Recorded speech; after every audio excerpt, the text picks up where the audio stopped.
2 civilians and a soldier were left hospitalized after a Jamaican Defence Force JDF service vehicle overturned in Denham Town, Kingston on Tuesday evening.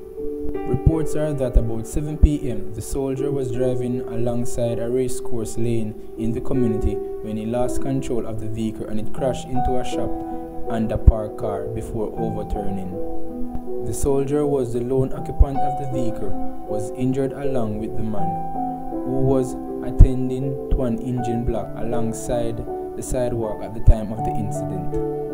All 3 men were taken to the Kingston Public Hospital, where they were admitted to their injuries. Conditions are unknown at this time. I'm glad the shop never opened.